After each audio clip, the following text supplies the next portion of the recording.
Ooh, the crotch cam. Mmm.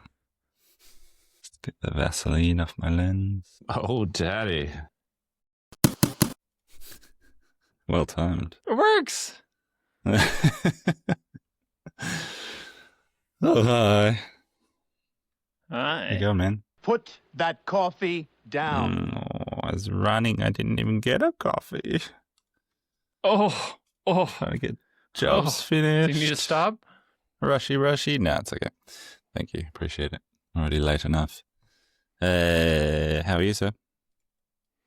I was just trying to order a bear costume for Halloween, and it won't ship to me in time. So Isn't that disappointed. tonight or tomorrow? Tomorrow here. Yeah. I've Yeah, made I've this been. pretty good. There's this really good book called it's good. So it's let me caveat. It's good in the scheme of kids books called Where Is My Hat, I believe. And my Excuse me. son Yeah, it's a great loves book. it. You know it? Oh, there's a series. It's Thank you so anyway. good. And he loves the running, he loves the turtle, and I did this little it's maybe my most favorite thing I've done for him so far. Like I 3D printed a hat, the little red hat, and put it on. Aaron had a little coin bank that was from her childhood. It's a bunny. And so one day we've been reading this book over and over. It's got this little red cone hat in it. And I just secretly put the cone hat on top of the bunny. And his mind was like blown. He was like, the bunny has the hat? Bunny hat. And like we talk about it every day. It's fantastic. So good. And so I was gonna be the bear and get a bunny get a cone hat. Nice. That's very cool. It's my favorite book, other than Walk Into My Pocket. Don't know that one, but I really like John Clarson's books. They're awesome. That's true. There's another one about a rock falling from the sky, which is pretty trippy.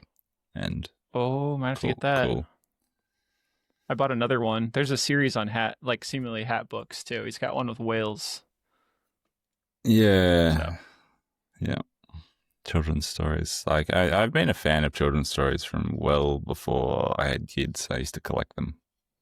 Like Morris Sendak books were my kind of top things that I'd look for in secondhand bookshops.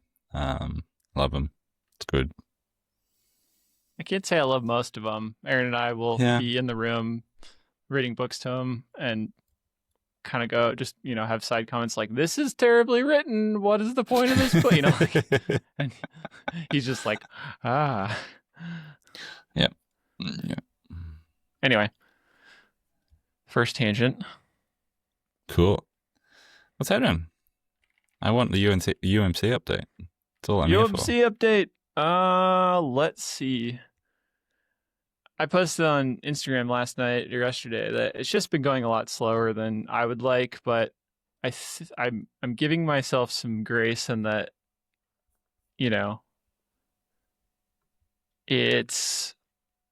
we've been busier than we've been like all year, especially in particularly job shop work. We've won like 4 jobs this month. Yeah. Which isn't like a ton of my time, but it's, all the quoting, just all the steps of getting it to a finished job. Some were for like friends that, had come back. And so then we have a half an hour chat when they show up. And it's just like all of that time eats away at like getting this new machine working. Yeah. But good news is I've finally cleaned out the sump with a series of ridiculous contraptions. One was a duct cleaner. I got a Harbor Freight water pump that pumped water out of a new trash can that I'm going to use for a chip bin, and use some purple degreaser to let it sit overnight and soak out that weird long skinny area, and it's kind of clean now. So nice. I filmed it, and I don't know that it's going to turn into any type of good video, but I'm about to put tools in it. Tooling, yeah, I was going to ask. Yep. I've got all the work holding, at least to do some type of test setups now. I I think my biggest hurdle right now is setting up Fusion, which you would Yeah, think would be right. the easiest part, since that's the part I know the most. But I've just had a really big roadblock with that. I don't know why. Like it's How, just on a scale of 1 to 10, how much are you overcomplicating it? 9 for sure. Yeah. I figured, but thought I'd ask. Yeah. I have this has always been a problem for me where I like it's not decision paralysis even, it's like I want it to work and not have to go backwards and like fix stuff and not trust the setup is accurate if I go back to the file, or like get into it and start running things and then realize I've made this terrible like workflow for it and I never really figured it out. So like I paralyze myself in the process to get to that. Yeah. I can imagine your nerdery would slow you down in those sorts of processes potentially. Yeah. I mean, you get a great result, but yeah, Hopefully. It hopefully. used to be Yeah, yeah. wow. It used to be really bad when I just worked by myself because there was nobody to go like, "Hey, we need to move on." Like Yeah. I've gotten a lot better at it.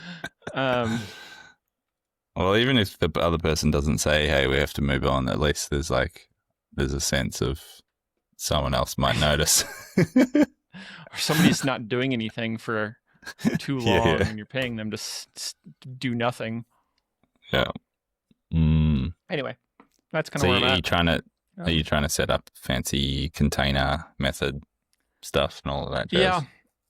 Yeah. And I've had I had a ton of people reach out to me. It was very nice after last week's show of different things. And somebody was basically, I think Rob was like, yeah, don't use Phil's talk. It's gotten easier since then, since 2024. Oh, really? Which was helpful. But also like, I've never done that part of it either. So it's like, I just haven't, I said in that, I put in the Instagram caption, it's like, I feel like I'm spending 10% of my time trying to figure out this new machine when it should be like 65%. So I just haven't spent enough time actually sitting and thinking, which is strangely hard for me anymore. lately anyway. Yeah. How are things with you? Pretty good. We're in a really good patch of sales at the moment, so that's enjoyable. I think probably the best little 2-month patch we've had in the last 2 years. So yeah, cash flow is good, which is always just a weight off my mind, and does Any cause me attribution for that? Nope, nothing. Good. No idea. Yeah. No attribution as usual. It does cause me at times to sort of. I've been relatively disciplined, but it does sort of mean that sometimes I back off the throttle a little bit in terms of continuing to quote. Which I know, I should. That'll bite me in a month's time, potentially. If I'm backing off now, then I'll feel that delay later. But things are flowing pretty good. The team produced a huge amount of work output this week, pretty smoothly. Although I was just rushing around then because I realized an order hadn't been picked from the library at all. No one had sort of, everyone had sort of gone, oh yeah, we've got those parts, that's good. But no one had actually gone and got them out of the library. So I sort of was scrambling this morning a little bit to get that ready for delivery today. But yeah, it's good. And on top of jobs flowing pretty well, I just sold one of my CNCs and my spray booth. Shit. This week, officially. All paid for. Wow. So, nice little cash injection there. So I sold the original multicam that we've had for about 10 years. Cameron. Keeping Trinity, the one with knives on it, which is the sort of the faster, more modern machine. Shing. And yeah, sold it to a previous customer of ours, the one that I've been doing this consulting work for, setting up their workshop for them. And they really needed a water wall for their production process because they spray like heavy, they will be spraying like heavy water-based paints. And we don't really need a water wall spray booth anymore, a wet booth. So, and there's none on the second-hand market, and then the new one is almost $100,000. So Yeah. I sold them my old wet booth, and we'll tidy that up and deliver it and commission it for them. But means that next week I need to build my like new high efficiency spray booth that I've been slowly designing, chipping away at. So we don't have interruptions. I was going to say production. I remember you saying, God, well, it's probably, I don't know how long ago, at some point in our conversations, that how critical that was for you guys, and like that it was a pinch point. You were putting so much through it that it was slowing down production because you couldn't get enough sent through. Is that because of custom jobs that weren't Kidda parts back in the day? No. Yeah, yes and no. It's not a pinch point at the moment, but it's very heavily utilized tool in the shop. Like it runs heaps. And, Ben's often tied up, just spraying. I would love to get to a point later, probably in the new shop, if and when that happens, to get some robo spraying happening. But for now, yeah, like it does run a lot. But it's, it's this huge, because it's drawing water through it. It's like a 5.5 kilowatt fan up top. It moves a huge amount of air, which is fantastic because it creates a really clean spray environment. But it's pretty power hungry, and it, can run 7 hours a day sometimes. So it uses a lot of energy. And because we're pretty much just spraying pretty light clear coats in like cup guns now, our overspray is pretty minimal. And I'm quietly confident at this stage, having never used a paper cartridge spray booth, that we can build a paper-based filter spray booth, and have a much more efficient fan running it, and yeah, see what happens. But that's next week. I've bought like this super high efficiency fan that's actually it's designed for like big commercial range hoods, like a commercial kitchen sort of range hood vibe. So it's super quiet and moves a lot of air, but uses almost no electricity, relatively speaking. So yeah, it's like a flywheel. How that goes. It's just nice. It's jamming. Yeah. I don't have any German drops that I know of. So just the back when you were in the trailer. Sure. I miss my trailer. I need to reinstate it. That and the like blinding sun. Yeah, that's right. Yeah, that's a lot. Are you? I mean, I have a similar. I have a similar potential scenario where a broker seems to have found a potential buyer for the YCM. And cool. So,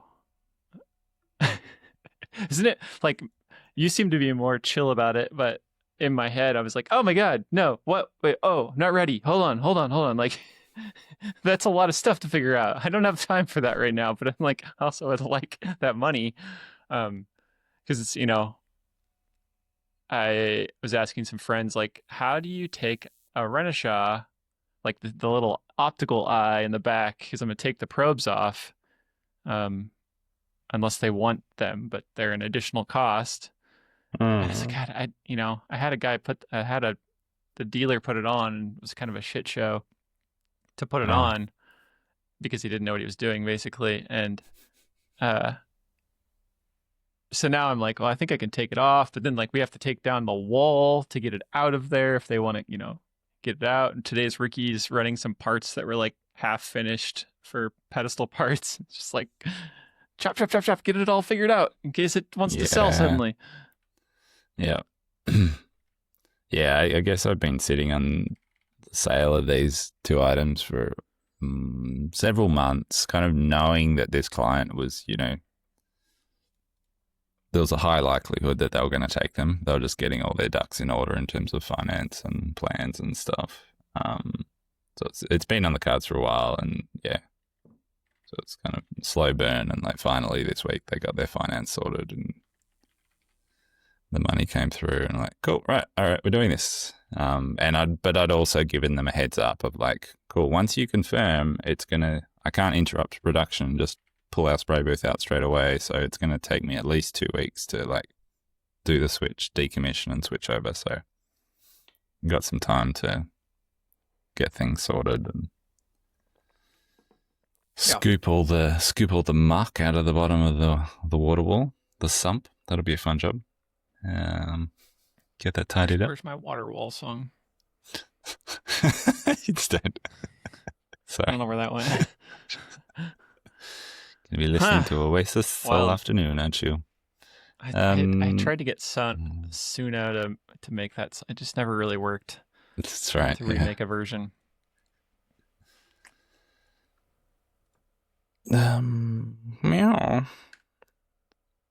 But other than that, I don't know, man. Just like working away, building more agents in Sim Theory as I do regularly. How many do you think you have?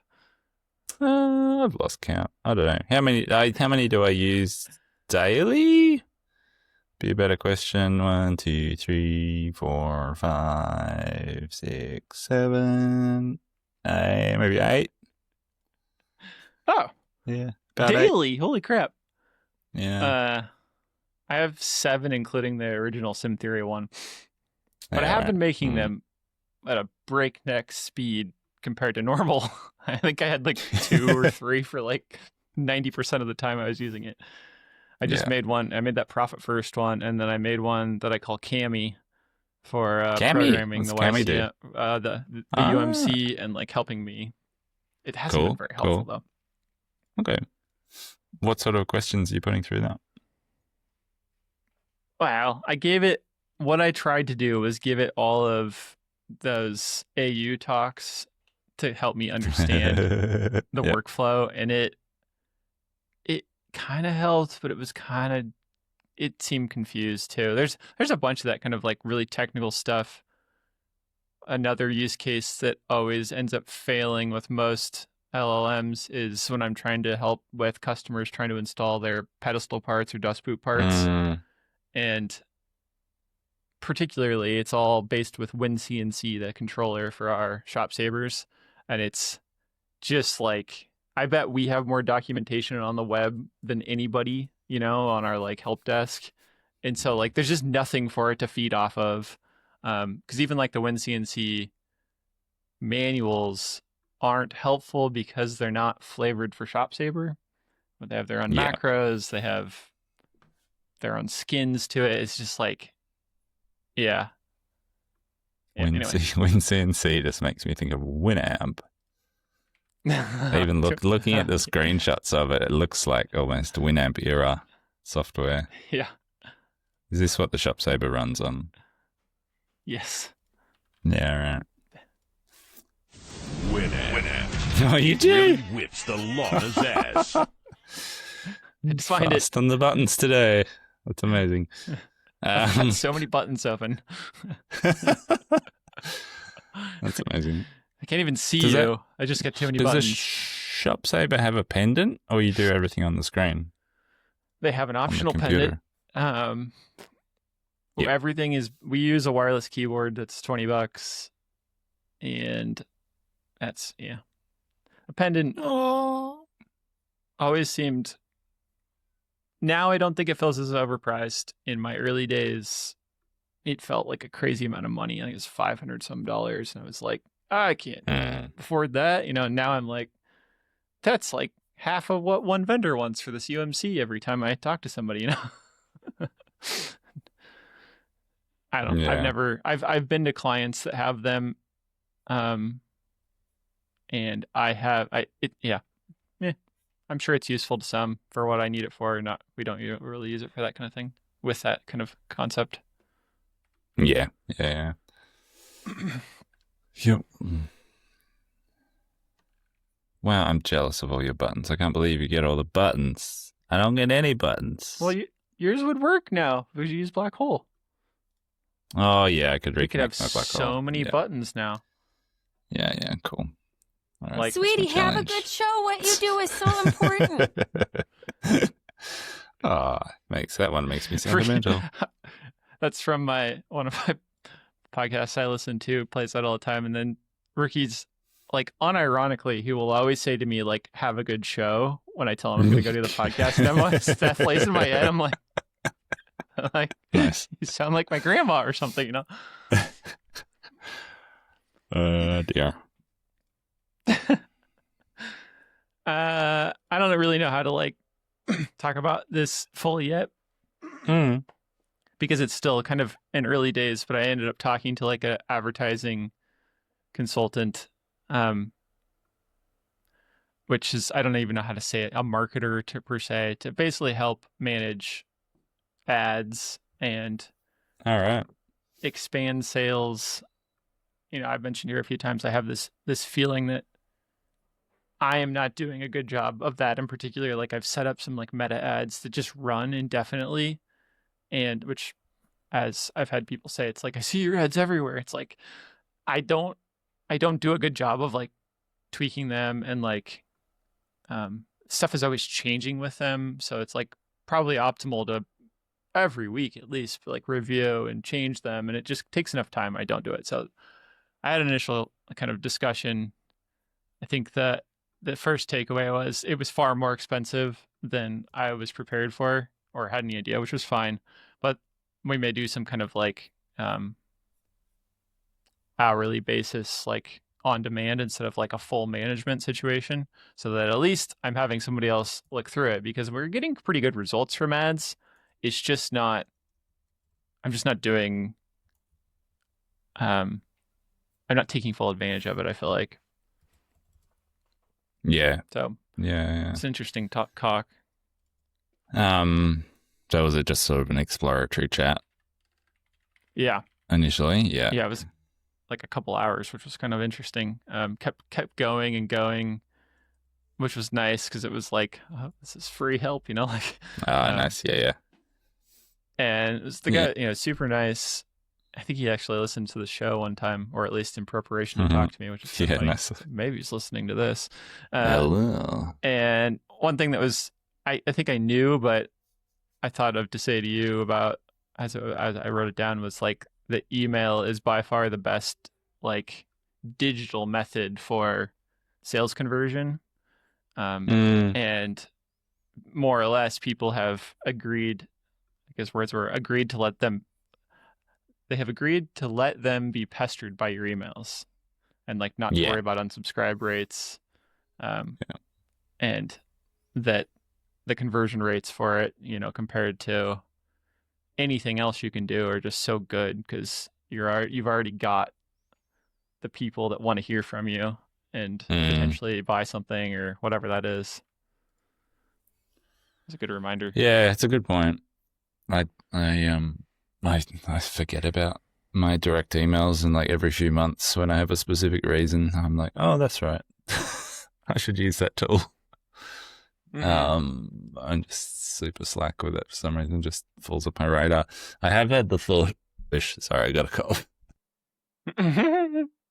La la la la la la la. Hell, I can get you a tow by 3 o'clock this afternoon with nail polish. Thanks. Just fill in Thanks some for covering. space. Can't have dead air. I have had the thought a little bit lately of kind of, I don't wish I was spending money on digital ads, but I'm curious, like, if I did have digital ad spend now, like how much I would be leaning on like building some custom agents to help manage it for me. Like, particularly now with MCP tools, Yeah. like could I be teeing up an agent to sort of do all that, also just weekly analysis and refinement of campaigns and stuff like that. I feel like that would be, all that stuff seems to be Yep. really well documented in various forms online. I can imagine you could pull together a pretty strong package Interesting. of context to then guide an agent to just do that kind of weekly. Because I felt years ago when we were doing digital ad spend, I felt like a lot of the work was just in that like fiddling, like get in there, fiddle with keywords, fiddle with that, change that, and just try and like constantly optimize little things, which obviously takes time, and you either do it yourself or you pay an agency to do it. But I feel like there's capacity now to maybe do that differently. I don't know. Right. You reminded me of a couple other things I thought were really key. And I kind of knew this, like there was this big shift a few years back with how iOS allowed tracking and interest-based like specific people tracking basically in ads. So like it totally screwed advertisers, which, you know, as a consumer also, I'm kind of happy about that. But it completely changed the way you could target customers potentially. And now the interest-based targeting is going away. And apparently, like Meta as of soon will remove all interest-based targeting, and it will be solely AI-based targeting. It'll just figure out on its own, supposedly, what people want, Righto. including like I've seen some of it where it like will take your creative content, like your image or your video, and like overlay it or put it on a background or put music to it, and you can turn those things on as options. Gosh. And then it's just trying to like come up with the best conversion for you. So I don't know. Righto. It's an interesting new. It's coming, you know. Yeah, yeah, Soon. no doubt. Let's see. The other thing before and continue on this forever is that it's smart to use multiple videos and put them on your social media if you're gonna like see how they perform before you then take the winner of those to start to advertise with. Yeah. Which makes sense. It's like you see the performance, and don't spend the money basically to see if they perform well, which is, I think, a traditional way to do it is put a bunch out there and A/B test them with advertising and then like turn off the ones that don't. So you're just spending money on that, right? Yeah, yeah, Super totally. interesting. Yeah. Yeah, I feel like we used to do that a bit, like just take highest performing stuff from socials and boost it or whatever. I And that don't- was just Never semi-effective. done that. But I don't know why. This is what I mean. Like, kept having this question of like, oh, why is this like this? You know, looking at the ad account, and I'd be like, because I don't think about it. You know, like I don't know what I'm doing.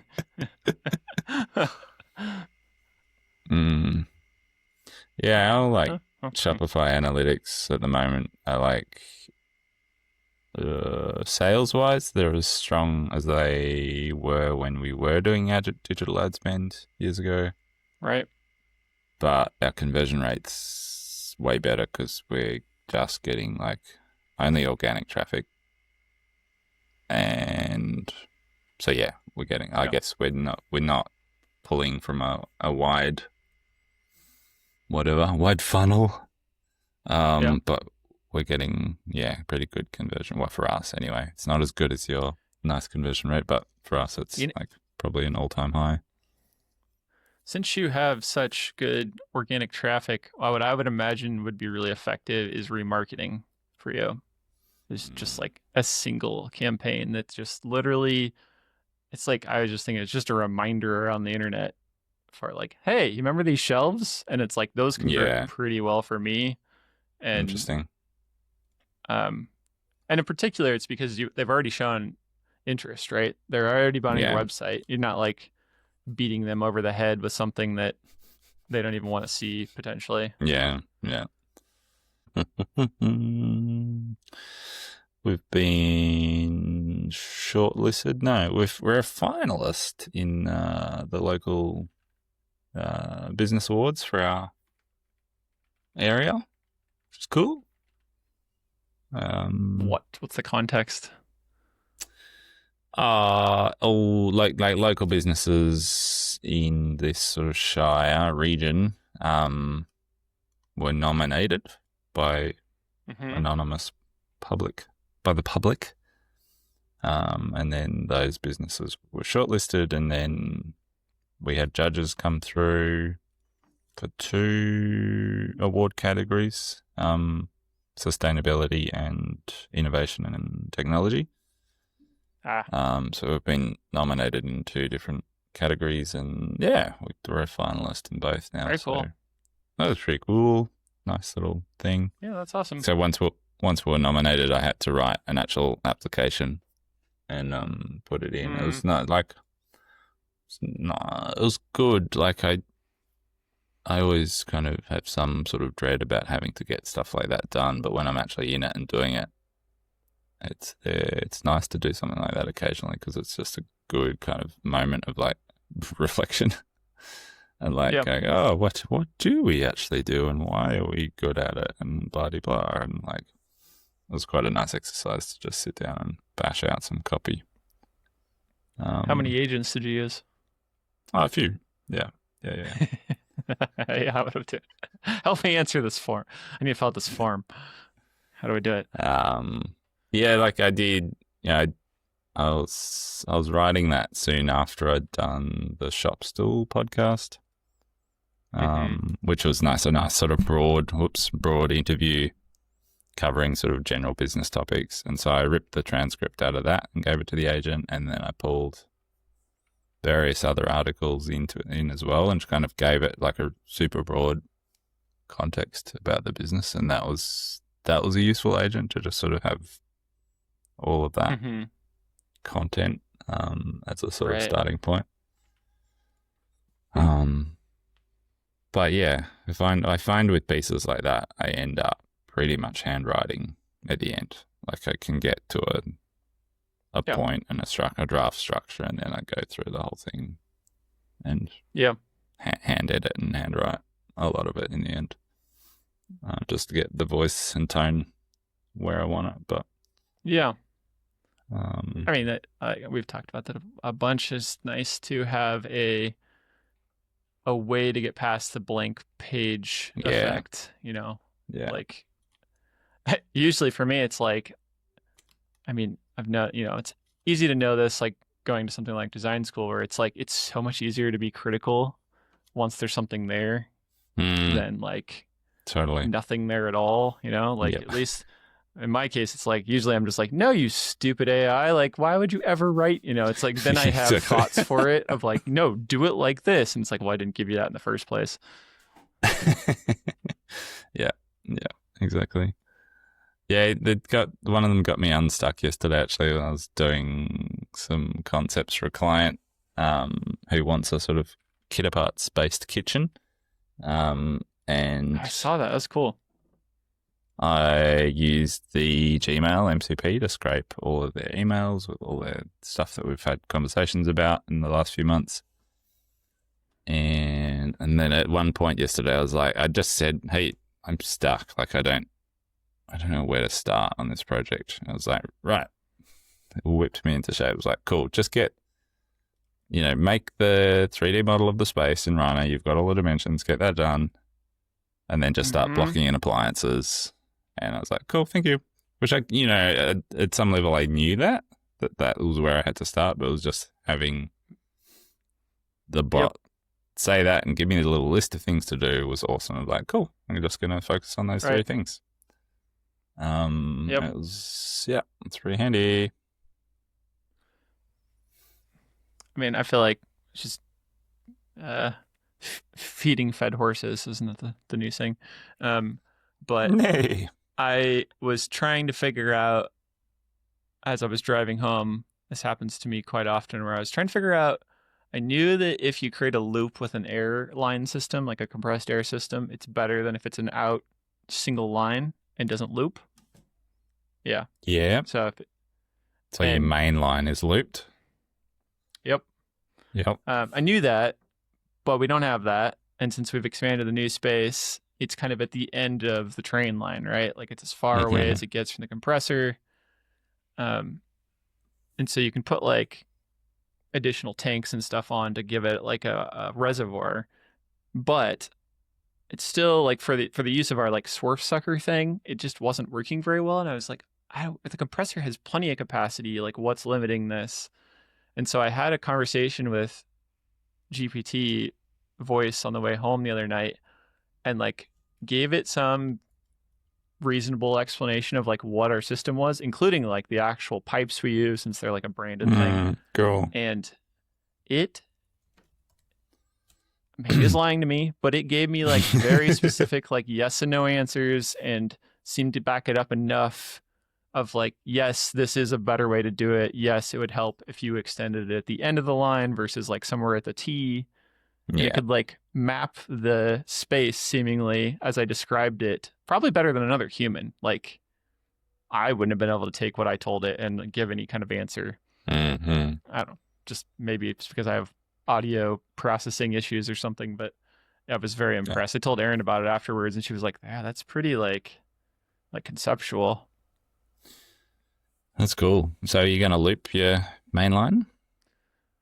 I don't know if we'll Or need not yet? to, but I think Okay. to use something like that, it's really easy to do at this point. Like I'd have to put another hole in the wall, but maybe.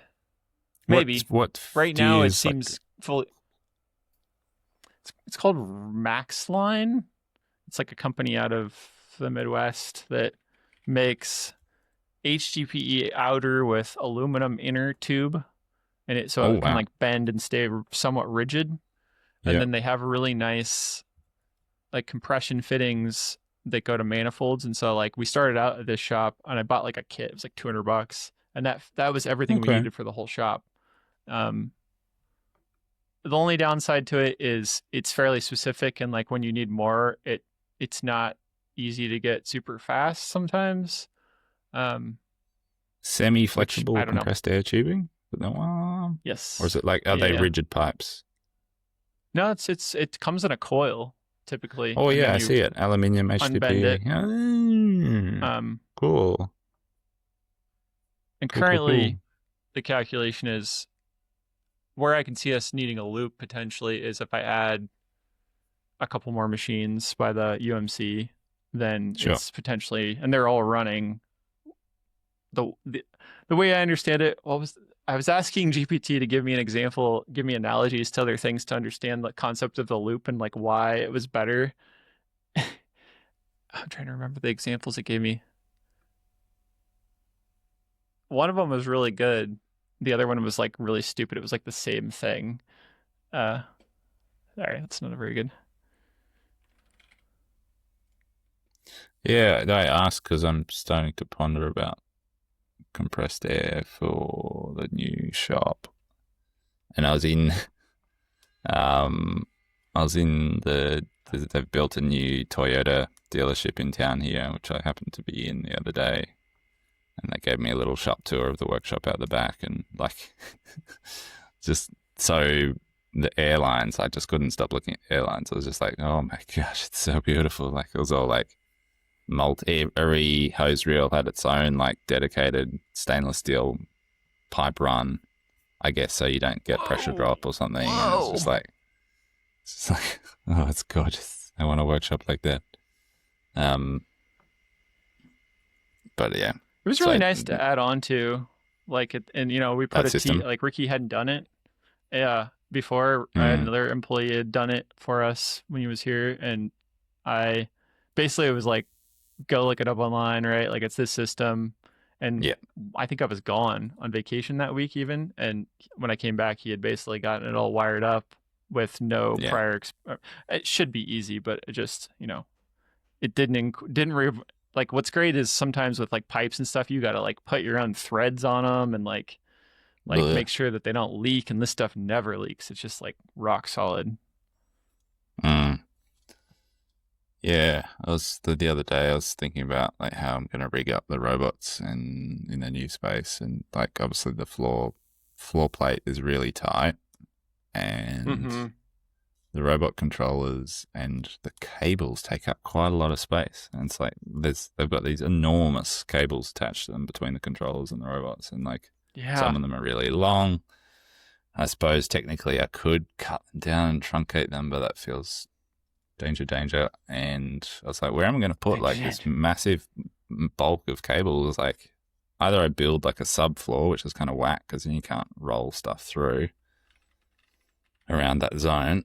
And then I was like, what if I have like a big cable run, sort of cable carrier outside the building, like covered, but on the outside wall, and I can just run all the infrastructure out through the wall, do its thing, store all the excess out in that outside cable carrier, and then suck it back inside where it needs to come in, and just save a bit of floor space, a bit of wall space. Just hanging off the side of the building, maybe. Don't know. I should absolutely know the name of this, but in France, this is like my history of architecture is failing me, but there's a really famous museum that has all of its guts on the outside of the building instead of the inside, like all of its air ducts. They're actually taking it out of service for 5 years. The Pompidou. I saw this. The Pompidou. I saw this the other day. I was a bit sad. I was like, no. They're closing it for like 5 years to renovate it. At first, I thought they were just getting rid of it. I was like, oh no. Me too. Oh, here, I was going to play you this. Fair point. How about this then? Imagine it's like trying to fill a big room with music. If you've got just one speaker at one end, it might be loud near that speaker, but it gets quieter the further you go. Now, if you put speakers on both ends of the room, the sound fills the space evenly and no corner gets left out. Same concept with air. Feeding from both sides keeps the whole system filled evenly. I don't know if that's true, but it was an interesting analogy. I like you. I like your accent. I do too. He's very... He doesn't make me as mad as the other one did. I've noticed lately they've really sped it up and gotten rid of a lot of their stupid ticks. Like it talks way faster now. Seek. I should probably tootle off soon. Yeah, same. My last note then. Have you ever heard of the company Cam Master? Nope. It's a CNC. I don't know if they manufactured, but they were a decent player in the market here, and apparently they've gone out of business, which is interesting. Okay. I kind of came to, like, we have people ask us about, like, does your dust boot, does your thing work for this? So we've heard from people that have Cam Masters. At one point, they also bought a bunch of tool holders from us, I think probably to ship to their customers for probably I don't even know what it was. They never contacted us. So just an interesting little gossip. So US made. Oh, yeah, I see him. Yeah, right. Bugger.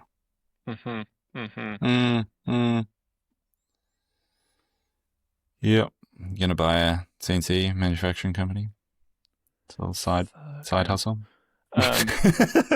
This is interesting. This thread, just like the guys do, like on the AI show, where they just do this and they like beep it after the fact. This thread I linked to Reddit. It's posted by an employee of Laguna, which is, I don't think I would be posting like that if I was them.